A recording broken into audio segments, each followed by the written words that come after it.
Antes habíamos visto acerca de los métodos acotados y ahora acerca de los métodos abiertos. Los métodos abiertos no necesitan de un intervalo para converger, pero los métodos abiertos no siempre convergen. Sin embargo, cuando lo hacen requiriendo un menor número de iteraciones. Es por ello que a veces se prefiere el uso de métodos abiertos en vez de métodos acotados. Aquí encontramos al método del punto fijo, al método de Newton-Raphson y al método de la secante. Por ahora veremos el método del punto fijo. Vamos a crear también un programa para desarrollar y encontrar raíces de una función determinada a través del método del punto fijo, pero nuestro programa no va a necesitar como entrada a la función tal cual, sino que nosotros, los usuarios del programa, somos quienes tenemos que enviar la función en la forma de g de x, es decir, tendremos una función f de x que igualaremos a 0. De ello tenemos que despejar un x y lo que nos quede del otro lado de la ecuación será nuestro g de x, es decir, despejamos un x de f de x y obtenemos así g de x. También tenemos que seleccionar un punto inicial x0. En este caso, a diferencia de los métodos anteriores, ya no hay un intervalo como se puede observar, y el x0 lo obtenemos tabulando valores para x y obteniendo sus respectivos f de x. Vemos en dónde hay un cambio.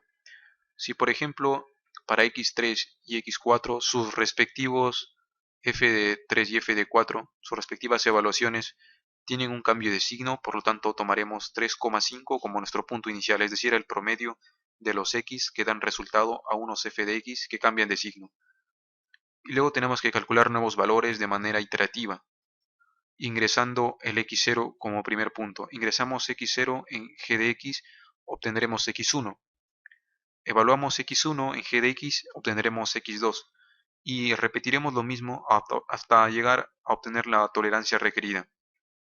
Sin embargo, al hacer el despeje en el f de x para obtener un g de x, la función g de x no siempre va a converger y nos dará como resultado la raíz. Por lo tanto, también existe una forma de comprobar cuándo el algoritmo converge y cuándo no lo hace. Para ello es necesario obtener la derivada de la función g de x y en ella evaluar el punto x0. Y dependiendo de si es menor o mayor o igual que 1, diremos que el algoritmo converge o diverge respectivamente. Entonces, a manera de ejemplo, tenemos una función coseno de x menos 3x y nos dan como tolerancia 10 a la menos 3. Hay muchas maneras de hacer el despeje. En un caso A, como se observa, se obtiene coseno de x sobre 3 y en otro caso coseno de x menos 2x. En el caso A converge y en el caso B diverge. Acá no se ha incluido la explicación del desarrollo de la derivada y situar el x0 y evaluarlo en la derivada de g de x, pero eso también se incluye y lo veremos en el programa.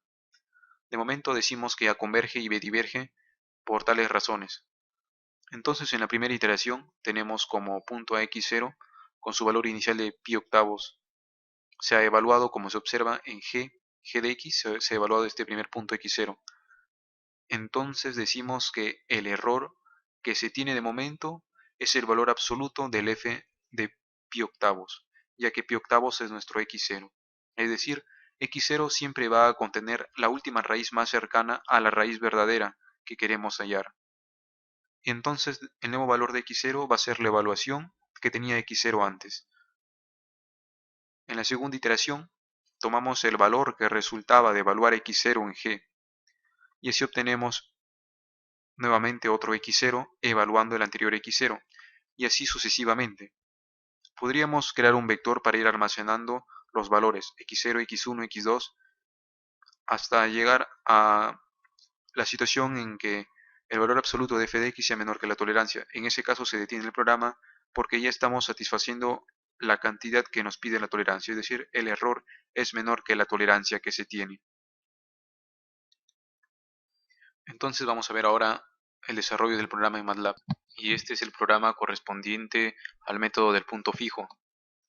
Las primeras sentencias se encargan de limpiar el contenido de las variables, el contenido que se muestra por pantalla, y las dos siguientes líneas se encargan de leer las funciones f y g, pero estas son leídas como cadenas, por lo tanto he creado variables llamadas cf y cg para hacer referencia de que son las funciones pero ingresadas como cadenas. Luego transformo estas cadenas en funciones pero para ello también acá hay que corregir porque la cadena f da lugar a la función f, la cadena g a la función g. Posteriormente, la variable x se declara como una variable simbólica. ¿Por qué? Pues porque en MATLAB las funciones podrían contener muchas variables, x, y entonces es necesario especificar cuál de ellas considerar, si es que es solo una o si es que son varias las variables. Luego he usado la función diff que me permite obtener la derivada de otra función respecto a alguna variable. En este caso se deriva respecto a x la función cg que está obtenida como cadena dentro de cg. Y ello no lo he realizado sobre g porque la función diff trabaja únicamente con cadenas, no con funciones inline.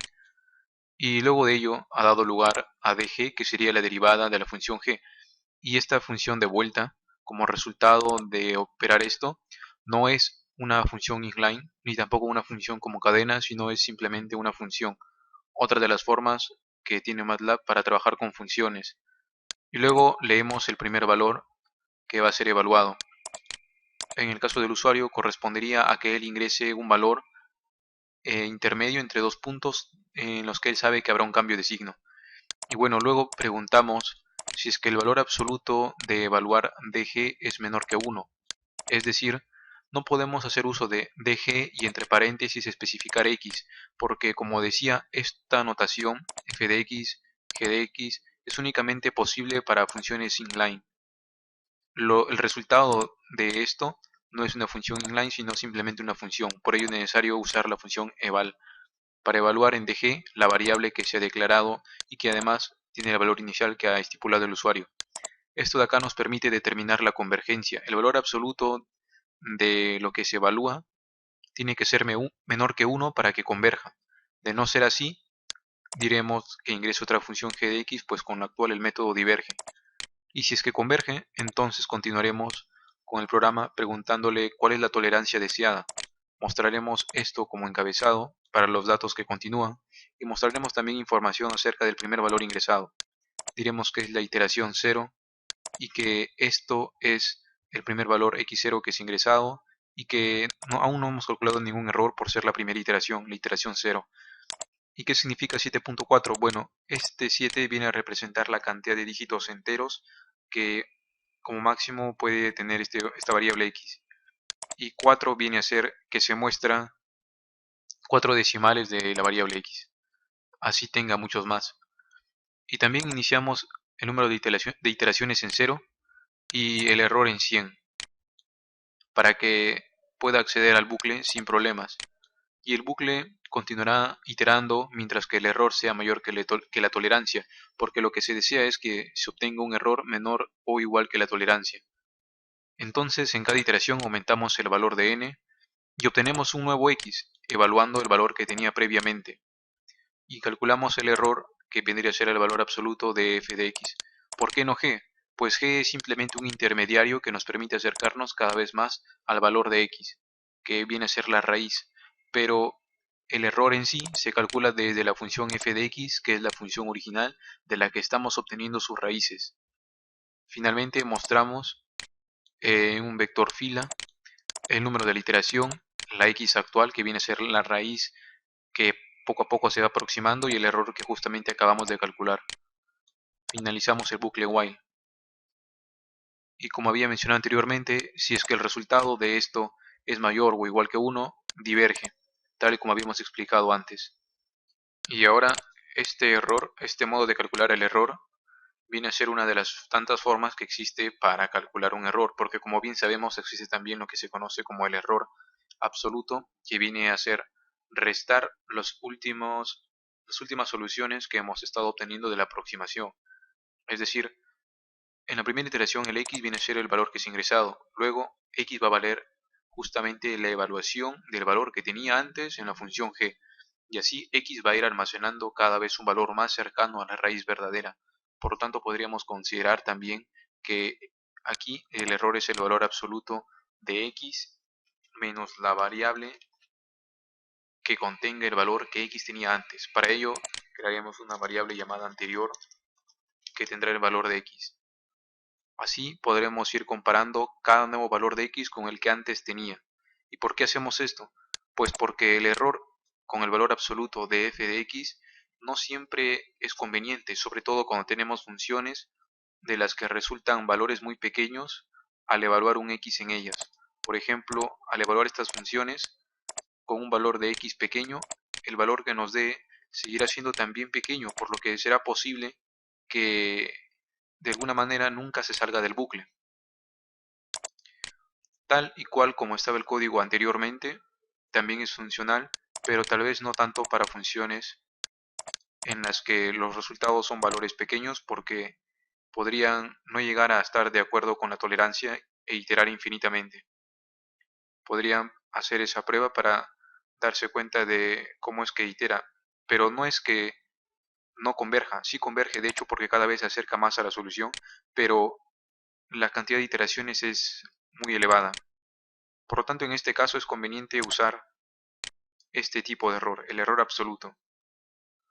Por ello decíamos también al inicio de que no existe un método universal, sino que todo depende para la función que vamos a analizar.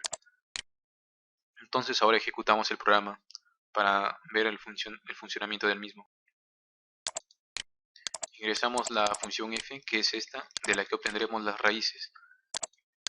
Ingresamos la función g, de la que hemos obtenido por despeje, y el primer valor, que en este caso viene a ser pi octavos. Una tolerancia prudente, y obtenemos así 6 iteraciones. El error se ha ido reduciendo drásticamente, y al final nuestro resultado viene a ser el último valor que tome x0. Se le conoce tal vez como el método del punto fijo porque solamente usamos un valor y este es el único punto que fijamos y continúa allí mismo actualizando sus propios valores. Entonces, ahora a manera de ejemplo vamos a ingresar el otro despeje que resultaba de esto, el cual viene a ser justamente este otro despeje, el despeje b, que según la información nos dice que diverge, coseno de x menos 2x. Ejecutamos nuevamente entonces, ingresamos esta función de acá, y la otra función era coseno de x menos 2x. Un primer valor, pi octavos, y nos dice el programa que ingresemos otra función g de x, pues con la actual el método diverge. ¿Cómo sabe el programa? Pues ha evaluado el valor absoluto de la derivada de la función g evaluada en el primer valor, según lo que decía nuestra teoría.